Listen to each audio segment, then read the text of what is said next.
Hello everyone, welcome back to the channel.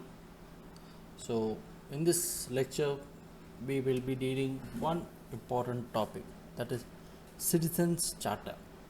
See, this topic in particular is very important because it not only helps in our service during the course of our public service but also in our day-to-day life.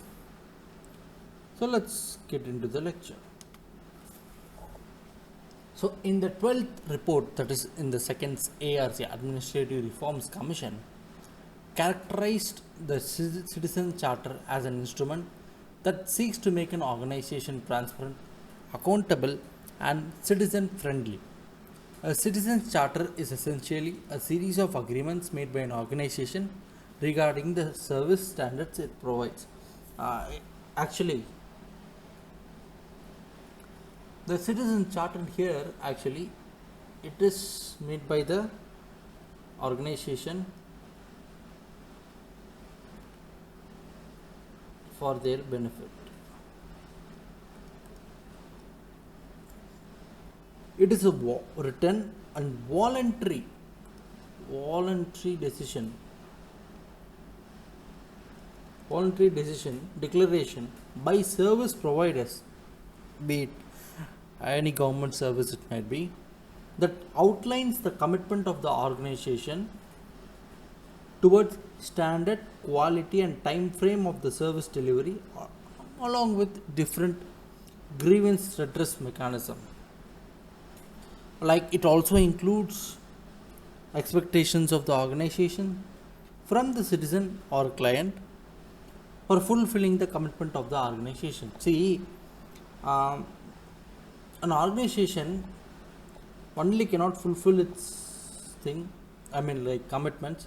It should also have help from citizens, or we can call it society as a whole.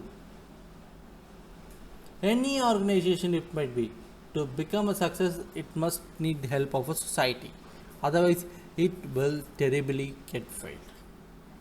Now let's move on to the philosophy of citizen charter. Citizen as master. See here, we all know that in a democracy, citizen is the leader or master, we can call it leader, master in democracy, and as master, they have right to know about their servants. Like, in this context, the servants is the government and citizen is the master.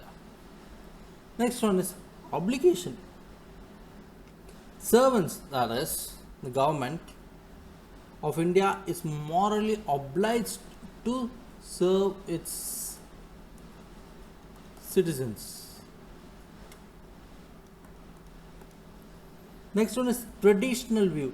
Traditionally, there was and services their quality, implementation, participation that the citizens' voice is in determining policy. See, here what it comes to say is that the policy which actually works on is brought into from the voices of citizens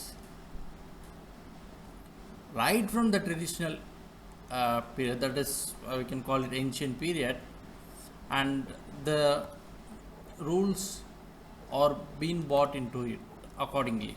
That's what we call traditional rule. See, theory of justice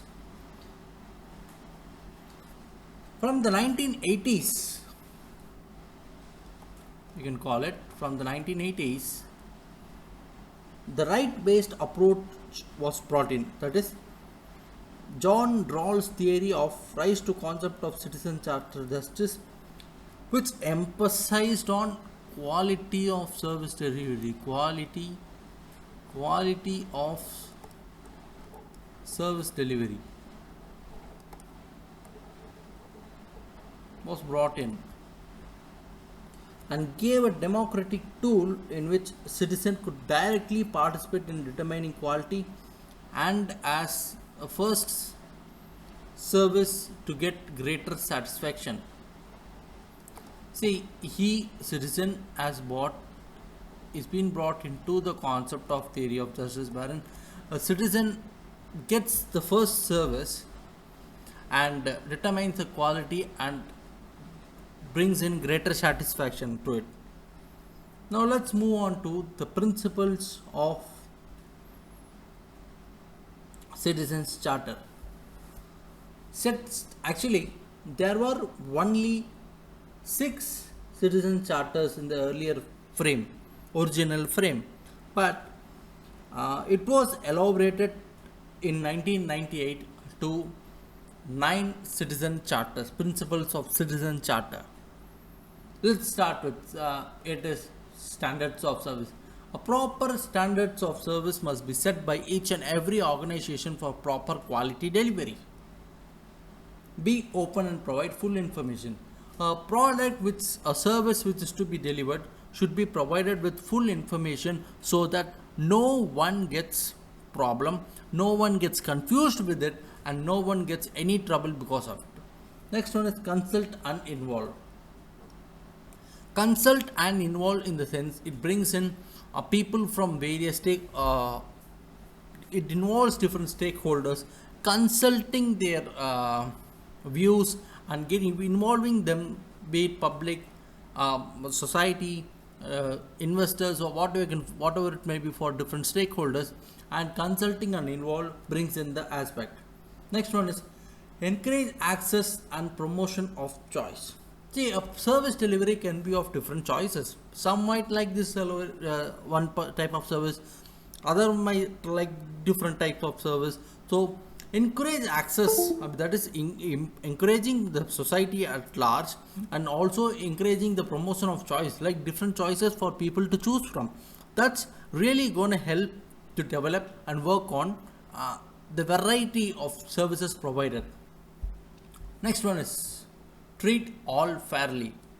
See, not all stakeholders are with high status or whatever you can high status, high prestige. No, you have to treat all the citizens fairly, and irrespective of their status, they must be given quality resource or quality service delivery must be provided.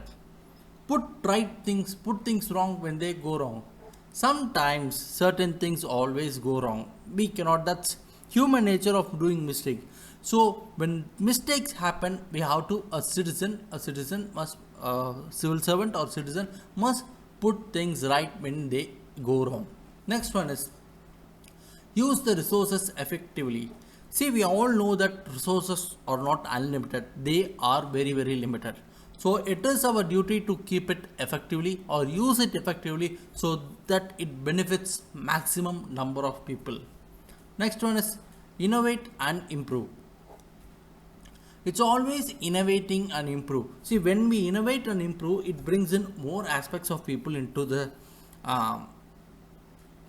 society. Like, so more and more people are benefited from it, and because of which more service is given and more people are benefited from it. Finally, working with other providers. See, here we must know that all the services cannot be provided by one single service provider. No. So in this case, they must be cooperative stance with other providers so that all the services can be brought into under one table or one hall. So that's all the principles of citizen charter. Now moving on to the features of citizens charter. It's a set of service delivery standards. See, the charter should establish explicit service delivery standards. That is explicit in the sense that it must be explained in detail so that people can understand what to expect from service providers. Service delivery transparency and information. See, users have access to accurate and succinct information at the appropriate time and the right place. See, people, society at large should have access to information. Next one is choice and contact with users. The charter should provide consumers with the choice of services. Like, you cannot force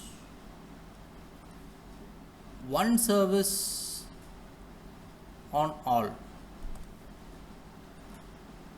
So choice must be provided whenever available.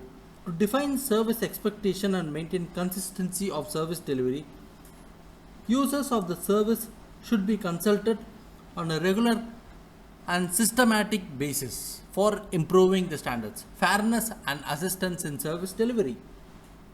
See, the charter here will help to build a culture of friendly and attentive public service. Citizens' objections and grievances are addressed. See, there is always a strong link between offering high quality services and successfully addressing complaints.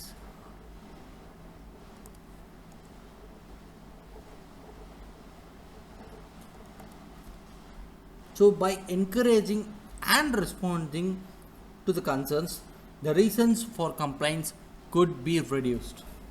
Now, moving on to the benefits of citizen charter in India. Public commitment. See, it encourages efficacy and efficiency in public policy making due to moral imperative of adhering to the charter. Next one is public faith. A government functioning to the people, or to be more emphasizing, to the benefit of the people at large, also enjoys greater trust and approval. Like, a bad government or poor government cannot get public trust and public approval for all the policies. That cannot happen. Next one is enhance accountability. It enhances accountability by providing citizens with a clear understanding of the service delivery standards, including timetables, user fees for services, and options for grievance redressal. Yes, that happens. Next one is promoting good governance. See, when a proper service is delivered, it increases the organizational effectiveness and performance by making public commitment to adhere to the measurable service delivery standards. Next one is better service quality. See, it creates a way for both internal and external actors to objectively monitor the service delivery performance. Like, it also ensures service quality and grievance redressal methods. See, when you get your service properly and also ensure that it is monitored properly, proper grievances also are redressed immediately, so that the service quality is always better. Overall happiness. See, when happiness is increased among the public as policies become more ethical and citizen-centric. See, when the service is good, the policies become more ethical and citizen-centric, the overall happiness of the public or society at large increases. Next one is social welfare. As optimization takes place in public services, they give better results and thus closer to the intended welfare. See, when proper services are given, even proper welfare does occur. Now moving on to the issues with the citizens charter in India. No legal framework. See, the citizens charter is not legally enforceable. Legally not enforceable. And thus no agency is bound to adopt its standards. Not inclusive. It has been seen to not include the interests of women, disabled, elderly, and minorities. See, they must be included in a citizen charters because they all also belong to the community of people, per community, or the society at large. Charters are rarely updated. See, it has become a one-time exercise and it has been frozen since then and not been updated, because of which few points have become obsolete, that is not relevant for current time. Next one is linguistic barriers. See, not everyone understands all languages. So, and citizen charter must be prepared in vernacular languages as well, so that people from all over India understand that. One size fits all approach. The charter is uniform across all departments and thus does not inculcate the difference in functioning and requirements. Here, not one size fits all people. No. Similarly, the dress we wear, the costume we wear, it does not fit. One dress does not fit everyone. Different sizes are there. Similarly, one size fit all approach will not work in all the departments. That must be back. No legal backing. Citizen charter, as we said, that's not legally enforceable, and therefore it's non-justifiable, which has become a toothless tool for the citizens because it's not enforceable. Unrealistic character. See, in some cases, the standards of services mentioned in citizen charter are either too lax or tight, we can call it, and therefore unrealistic and creating an unfavorable impression on the clients of charter. Moving on to the reforming the citizens charter. So to begin with, actually in the fourth report on ethics in the governance in the second ARC has observed that in order to make citizen charter an effective tool for holding public servants accountable, the charter should clearly spell out the remedy, penalty, or compensation in case if there is default in meeting the standards spelled out in the charter, making citizen charter effective. Like, it should state the remedy for penalty or compensation in the event of failure to satisfy the requirements outlined in the charter. Next one is broad consultation process. See, not everyone accepts that what is right for me might be wrong for him, what is right for him might be wrong for me. So broad consultation process must happen and must be reformed accordingly. One size does not fit all. Okay, as we all say, we must change how departments vary and work accordingly. Firm commitment to be made.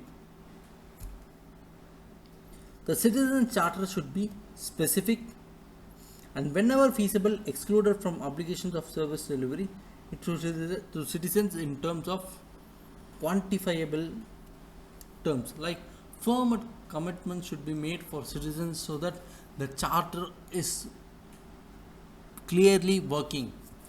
Citizen charter should be evaluated and changed on a regular basis, which we saw already. Like, it should be updated on regular basis. Next one is statutory assurances. Like, like the right to receive services. Like no one can be denied of services if they ask. So that statutory assurances must be given. Create an information facilitation system. Every public authority was required by the bill to construct information and facilitation centers to provide effective and efficient service delivery and also grievance redressal. Proper facilitation and information centers should be given. Finally, a citizen's charter in every department will send a strong message that the government is committed to preventing and controlling corruption. See, this is very much important in the aspect. So we all must know that this part, controlling the corruption, is something which a civil servant will be dealing on his or a regular basis and must know how to deal with it properly. Let's move on to the next topic. And yeah, we come to the conclusion of the Citizens Charter. The Citizens Charter serves as a tool for improving governance, enhancing public trust, and promoting citizen-centric service delivery, wherein it empowers citizens by making public services more accessible, accountable, and responsive to their needs. So this shows that Citizens Charter is very much important to the society.